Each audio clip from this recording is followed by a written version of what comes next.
আসসালামু আলাইকুম। আপনার ডাক্তার পেজ থেকে ডাক্তার আসমা ফারুকী বলছি।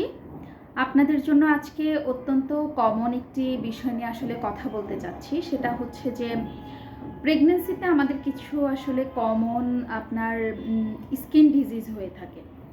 স্কিন ডিজিজ বলতে দেখা যায় যে আপনাদের বাচ্চা পেটে এসেছে, হঠাৎ করে দেখা যায় যে হাত পা চুলকানো শুরু হয়ে যাচ্ছে। অনেকের ক্ষেত্রে এক্সিমা আমরা বলি, সেই এক্সিমাটা হচ্ছে একটা জায়গা রেডিশ হয়ে যাচ্ছে, এরকম গোল গোল রিংয়ের মতো সারা শরীর হচ্ছে দেখা যাচ্ছে যে চুলকানি হচ্ছে, লাল হয়ে যাচ্ছে। তো এই জিনিসগুলো হলে আসলে আপনারা অনেক ক্ষেত্রেই দেখা যায় যে নর্মাল ফার্মেসি থেকে অথবা একদম হচ্ছে আপনারা খুব ভালো বুঝে না এরকম জায়গা থেকে খুব মলম অথবা ওষুধ খেয়ে থাকেন। আপনারা জানেন যে বাচ্চা পেটে আমরা হচ্ছে একদমই যখন আমরা আউটডোরেও আপনার বাচ্চা পেটের যে রোগীগুলো দেখে থাকি, সেক্ষেত্রে আমরা দেখা যায় যে iron, calcium, folic acid, zinc, normally একটু গ্যাসের ওষুধ, একটু মাল্টিভিটামিন ছাড়া আমরা প্রেগনেন্সিতে তেমন কোনো ধরনের ওষুধ আসলে ব্যবহার করতে চাই না। কারণ বাচ্চা পেটে আপনার এই ওষুধগুলো আপনার জন্য অনেক ক্ষতিকর হতে পারে। সেক্ষেত্রে আপনার জন্য যেটা হবে যে এ ধরনের সমস্যাগুলো যদি আপনারা দেখে থাকেন, আপনারা অবশ্যই একজন বিশেষজ্ঞ ডাক্তার অথবা অন্তত একজন MBBS পাশ করা ডাক্তারকে অবশ্যই দেখাবেন। কারণ তিনি জানে আপনার বাচ্চা পেটে এই ধরনের ডিজিজগুলো তিনি ডায়াগনোসিস করতে হেল্প করবে এবং সে অনুপাতে আপনাকে চিকিৎসা দিয়ে থাকবে। দ্বিতীয়ত আরেকটি প্রবলেম আসলে একদম এটা খুবই পাওয়া যায়, সেটা হচ্ছে যে বলে যে আমাদের অত্যন্ত বেশি সাদা স্রাব যাচ্ছে।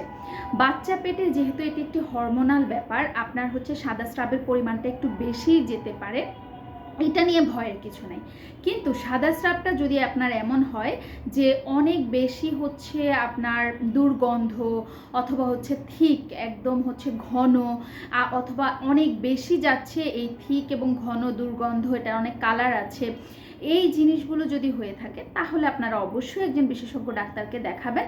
কারণ হচ্ছে এটা তখন আমরা ধরে নেই যে কোনো ধরনের ফাঙ্গাস, ব্যাকটেরিয়া, ভাইরাসের হচ্ছে জন্য হচ্ছে, এবং যেহেতু আপনার বাচ্চা পেটে আপনাকে যে কোনো ধরনের ট্যাবলেট দেওয়া যাবে না, সেটা কিভাবে আমরা হচ্ছে আপনাকে টপিক্যালি বা ওই জায়গায় কোনো মলম বা কিভাবে কোন ওষুধটা দিয়ে আপনার বাচ্চাকেও ভালো রাখা যাবে এবং সে রোগটারও আমরা চিকিৎসা করতে পারবো, সেটি আমরা দেখি।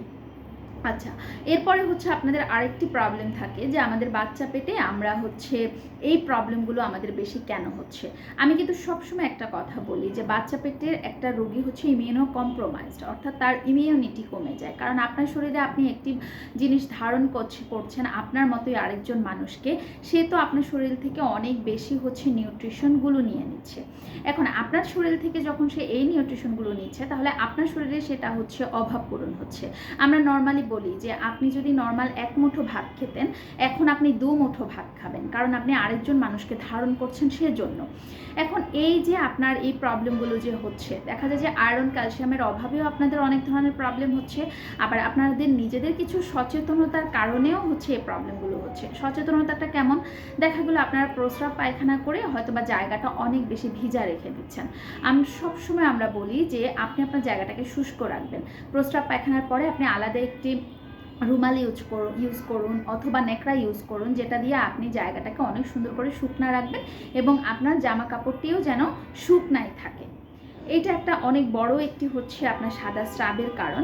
আরেকটা হচ্ছে স্যানিটারি প্যাড। আমরা যখন দেখা যায় যে যেহেতু বাচ্চা পেটে তো আর আপনার হচ্ছে মাসিক হচ্ছে না, নর্মাল মানুষের ক্ষেত্রেই দেখা যায় যে আপনারা স্যানিটারি প্যাড ইউজ করছেন, হয়তো বা 4 থেকে 6 ঘন্টার বেশি রেখে দিচ্ছেন। এই বেশি রেখে দিলে সেই রক্তের জায়গাটাতে অনেক বেশি ভাইরাস, ব্যাকটেরিয়া, ফাঙ্গাস জমে আপনার ওই জায়গাটাতে হচ্ছে আপনার মাসিকের জায়গা অথবা জরায়ুর মুখে আপনার হচ্ছে তখন ইনফেকশনটা হয়ে যায়। সো এই জিনিসগুলোর ক্ষেত্রে আপনারা অনেক বেশি হচ্ছে দৃষ্টি দিবেন।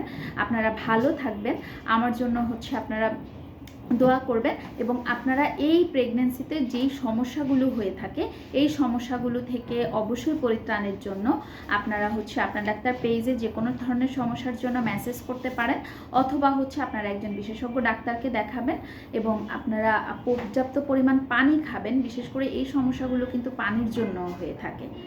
আপনারা ভালো থাকবেন, সুস্থ থাকবেন। আল্লাহ হাফেজ।